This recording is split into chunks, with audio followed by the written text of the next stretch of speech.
Ya, pemirsa Anda masih menyaksikan Apa Kabar Indonesia Malam dan tentunya kita masih akan membahas mengenai apa yang terjadi di Gaza. Lebaran di tengah gempuran, itu yang akan kita bahas bersama malam hari ini tentunya dengan sejumlah narasumber. Tadi sudah menjelaskan beberapa poin, ada Syekh Ahmad Al-Misri dan juga hadir bersama kita malam hari ini ada Mas Muhammad Hussein, aktivis kemanusiaan sekaligus pengamat Timur Tengah. Mas Hussein, apa kabar? Assalamualaikum. Waalaikumsalam. Sehat ya Mas Hussein? Sehat, alhamdulillah. Baik, kita melanjutkan lebih dahulu mengenai apa yang sudah kita bahas sebelumnya tadi. Kita juga sudah mendengar suara respon dari masyarakat Indonesia yang turut ikut berempati, ya, turut merasakan apa yang menjadi keprihatinan warga Gaza Palestina. Tapi Syekh, apa yang kemudian bisa didorong sebagai suatu bentuk dukungan dan support kita untuk warga Gaza Palestina di sana? Ya, bismillahirrahmanirrahim. Di awal terjadi pertempuran ini, umat Islam begitu antusias untuk membela Palestina. Ya. Mulai dari memboikot produk-produk yang membantu Zionis, kemudian sudah ada langkah-langkah politik diplomat dari beberapa negara, kemudian masyarakat sudah bersuara, menandakan bahwa itu amarahan masyarakat, bukan dari bentuk mungkin sebagian besar ada yang non-muslim, karena persoalan Palestina sekarang bukan karena masalah agama, sudah masuk ranah kemanusiaan. Apalagi orang meninggal kelaparan, meninggal karena kedinginan dan lain sebagainya, apalagi kebanyakan anak-anak kan, dan perempuan yang memang nggak berdaya. Kemudian belakangan ini kita lupa, awalnya kan banyak yang kunut masjid-masjid, sekarang sudah pada mulai lupa. Kemudian produk-produk yang diboikot sampai banyak yang ditutup, sekarang mulai digunakan kembali. Kenapa? Karena umat Islam itu saya gambarkan bagaikan orang yang sedang tidur. Umat Islam itu insya Allah tidak mati. Islam itu agama Allah, kita nggak mikirin agama, karena itu dibela oleh Allah. Tapi yang kita khawatirkan adalah pengikut agama Islam sendiri. Orang umat Islam itu saya gambarkan saat ini seperti orang yang sedang tidur. Ditusuk dengan jarum, dia bangun marah, tidur lagi. Ya, tidak bisa mempertahankan kesadaran yang terjadi pada dirinya gitu. Maka kalau kita memandang apa yang terjadi, menghayati, memperhatikan apa yang terjadi di Palestina, sekarang sudah penuh dengan kebohongan dari negara luar. Maka anak Palestina ini tidak sama dengan anak Ukraina. Itu pertanyaan yang perlu kita tanyakan. Bukankah anak Palestina ini sama dengan anak Ukraina? Gaza itu telah mengajari kita banyak hal. Di antaranya mensyukuri nikmat yang Allah berikan. Kita banyak makanan yang kita buang sembarangan. Kita tidak senang dengan ini, nggak senang dengan itu. Sedangkan mereka tidak punya. Kemudian anak Gaza sudah mengenakan pakai baju lebaran yang apa adanya. Dan mereka ternyata bukan berlebaran di bumi, tapi berlebaran di surga. Banyak anak-anak kita itu yang Masya Allah sudah diberi banyak nikmat, tapi dia lupa kepada nikmat tersebut. Kemudian kita kalau perhatikan Gaza sekarang mengajari kita bahwasannya yang terjadi di Gaza saat ini adalah hal yang gak masuk akal secara manusiawi, ya. Di tahun-tahun sekarang ini, di dunia modern sekarang. Kemudian mengajari Gaza mengajari kita bahwa yang disebut dengan hak asasi manusia itu adalah tinta di atas kertas. Kalau disebut maaf bullshit itu. Kenapa? Tinta di atas kertas. Tidak berlaku bagi anak Gaza, warga Gaza, orang Gaza, tapi berlaku bagi negara lain. Dunia kalau melihat yang terjadi di Ukraina, mereka semua melek, memperhatikan. Tapi giliran Gaza mereka tutup mata. Karena apa? Mereka itu buta sebelah seperti Dajjal. Mereka itu buta sebelah. Karena itulah yang didukung adalah yang sekutu dengan mereka. Al-kufru millatun wahidah. Kekufuran adalah satu milat. Itu yang coba lihat. Sekarang apa yang dilakukan negara-negara Islam untuk mereka? Dukungan apa? Umat Islam yang awal kunut setiap waktu, 5 waktu, sekarang udah nggak ada. Sekarang berdoa, mendoakan mereka di khutbah-khutbah nggak ada. Informasi sudah ditutup dengan apa? Dengan gaya joget yang baru, gaya ini menari yang baru, dengan tren-tren yang terjadi. Itu yang membuat kemudian masyarakat dunia lupa bahwa masih ada keluarga dan saudara kita yang di sana berjuang. Betul sekali. Mereka itu melupakan. Kenapa? Karena kesadaran kita terhadap ghairah atau cemburu terhadap melihat apa yang terjadi di Palestina itu nggak ada sama sekali. Bukankah anak-anak Palestina itu tidak membuka empati kita bahwa ini kalau terjadi pada anak kita apa yang terjadi? Bayangkan, kalau ini terjadi pada anakmu, anak saya dan anak beliau dan anak-anak kita, bayangkan, anak mereka itu tidurnya dalam ketakutan. Anak kita tidur di atas kasur empuk. Kita punya hutang budi kepada orang Gaza. Mereka berjuang untuk membela negerinya, Masjidil Aqsa. Dan kita di sini tidur di atas kasur yang empuk, makannya enak. Mereka tidak merasakan itu di semua. Maaf, mereka ditawarkan Eropa, silakan terbuka lebar, dikasih rumah, dikasih semua. Tapi mereka nggak mau.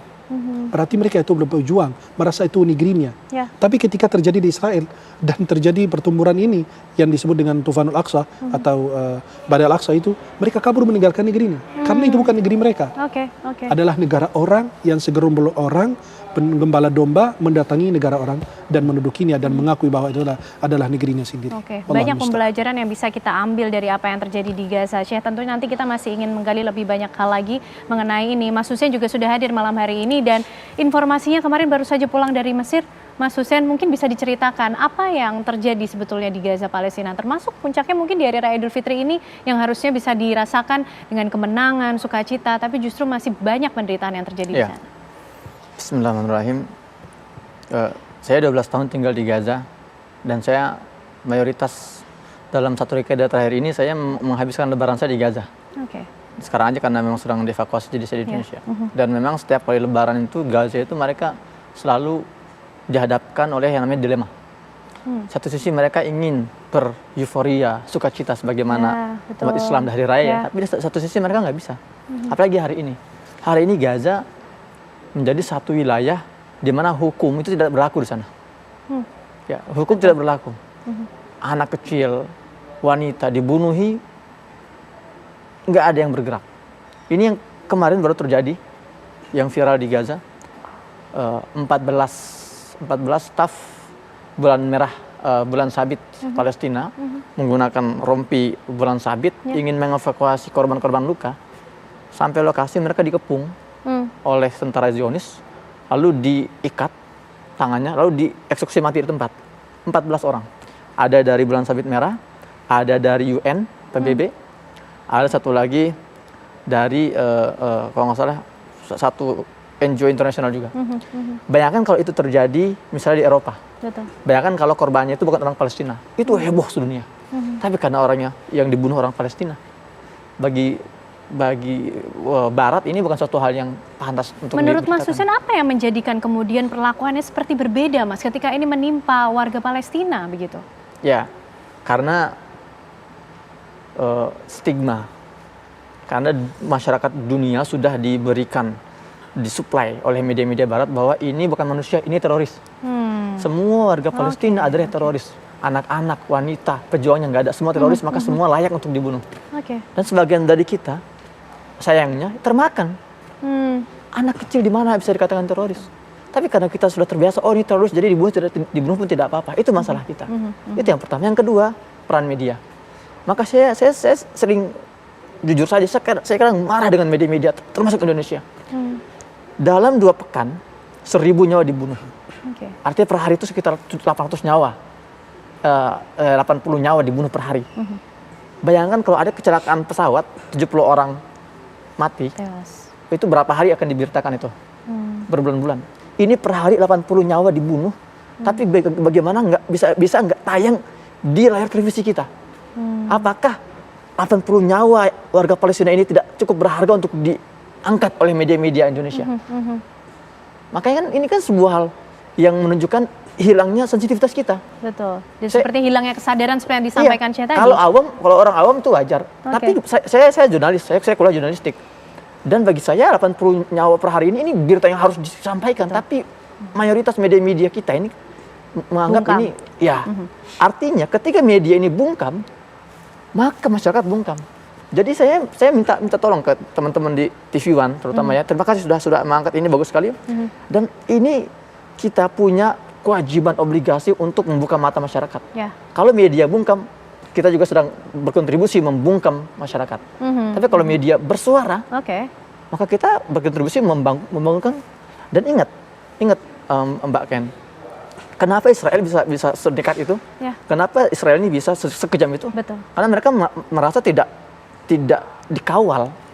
Karena merasa media-media ini sudah bungkam nih. Jadi itu, bungkamnya media artinya motivasi untuk Israel semakin kejam.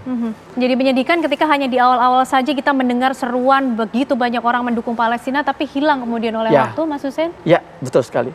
Jadi saya katakan dengan jelas tegas di sini bahwa bungkamnya masyarakat itu tidak lepas dari minimnya pemberitaan Palestina di media.